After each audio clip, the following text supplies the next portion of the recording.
Selamat pagi Pak, selamat pagi teman-teman. Kami dari kelompok 7 ingin mempresentasikan mengenai bab 7 tentang pengendalian dan sistem informasi akuntansi. Perkenalkan, saya Krisa Batara dan teman saya Harli Sariri. Pendahuluan, mengapa ancaman terhadap sistem informasi akuntansi meningkat? Ancaman tersebut dapat meningkat karena disebabkan oleh beberapa kegagalan, yaitu yang pertama, informasi tersedia untuk sejumlah pekerja yang tidak pernah ada. Yang kedua, informasi pada jaringan komputer distribusi sulit dikendalikan. Yang ketiga, pelanggan serta pemasok memiliki akses ke sistem dan data satu sama lain. Yang keempat, data tidak dilindungi dengan baik. Ikhtisar konsep pengendalian. Pengendalian internal adalah proses yang dijalankan untuk menyediakan jaminan memadai bahwa tujuan-tujuan pengendalian telah tercapai. Pengendalian internal menjalankan 3 fungsi penting sebagai berikut. Yang pertama, pengendalian preventif atau mencegah masalah. Yang kedua, pengendalian detektif atau menemukan masalah. Yang ketiga, pengendalian korektif, mengidentifikasi dan memperbaiki masalah. Selanjutnya, kerangka pengendalian. Terdapat 3 kerangka yang digunakan untuk mengembangkan sistem pengendalian internal, yaitu yang pertama, kerangka COBIT atau Control Objective for Information and Related Technology. Yang kedua, kerangka pengendalian internal COSO atau Commit of Sponsoring Association. Yang ketiga, kerangka manajemen risiko perusahaan COSO. Lingkungan internal.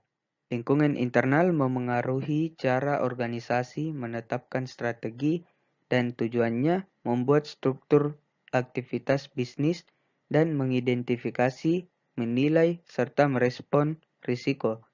Sebuah lingkungan internal mencakup hal-hal berikut. Yang pertama, filosofi manajemen, gaya pengoperasian, dan selera risiko. Yang kedua, komitmen terhadap integritas, nilai-nilai etis, dan kompetensi. Yang ketiga, pengawasan pengendalian internal oleh Dewan Direksi. Yang keempat, struktur organisasi. Yang kelima, metode penetapan, wewenang, dan tanggung jawab. Yang keenam, standar-standar sumber daya manusia. Yang ketujuh, pengaruh eksternal.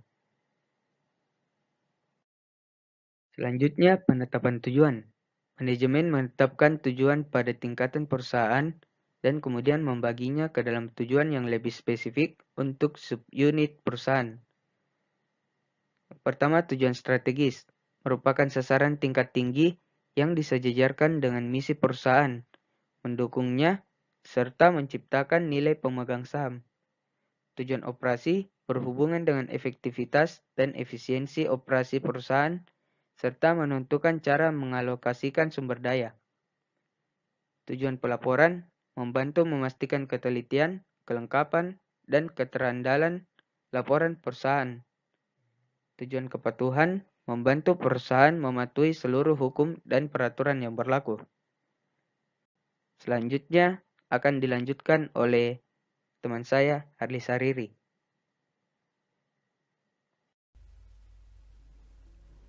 Yang selanjutnya itu identifikasi kejadian.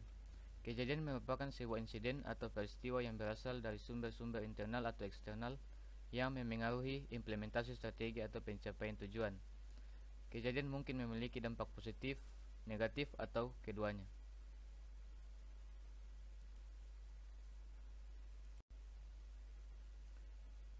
Penilaian dan respons risiko.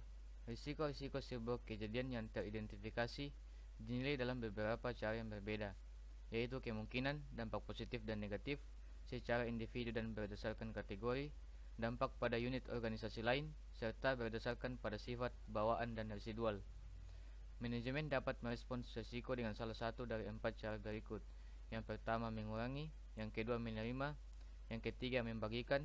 Dan yang keempat, menghindari kemungkinan risiko yang ada. Aktivitas pengendalian. Aktivitas pengendalian adalah kebijakan, prosedur, dan aturan yang memberikan jaminan memadai bahwa tujuan pengendalian telah dicapai dan respons risiko dilakukan. Prosedur pengendalian dilakukan dalam kategori-kategori berikut. Yang pertama, otorisasi transaksi dan aktivitas yang layak. Yang kedua, pemisahan tugas. Yang ketiga, pengembangan proyek dan pengendalian akuisisi atau perolehan. Yang keempat, mengubah pengendalian manajemen. Yang kelima, mendesain dan menggunakan dokumen serta catatan. Yang keenam, pengamanan aset, catatan, dan data. Dan yang ketujuh, pengecekan kinerja yang independen. Informasi dan komunikasi. Tujuan utama dari SIA adalah untuk mengumpulkan, mencatat, memproses, menyimpan, meringkas, dan mengkomunikasikan informasi mengenai sebuah organisasi. Komunikasi harus dilakukan secara internal dan eksternal untuk menyediakan informasi yang dibutuhkan guna menjalankan aktivitas pengendalian internal harian. Pengawasan. Metode-metode utama dalam pengawasan kinerja yaitu sebagai berikut. Yang pertama, menjalankan evaluasi pengendalian internal. Yang kedua, implementasi pengawasan yang efektif. Yang ketiga, menggunakan sistem akuntansi pertanggungjawaban. Yang keempat, mengawasi aktivitas sistem. Yang kelima, melacak perangkat lunak dan perangkat bergerak yang dibeli. Yang keenam, menjalankan audit berkala. Yang ketujuh, memperkerjakan petugas keamanan komputer dan chief compliance officer. Yang kedelapan, menyewa spesialis forensik. Yang kesembilan, memasang perangkat lunak deteksi penipuan. Dan yang ke-10, mengimplementasikan hotline penipuan. Sekian dan terima kasih.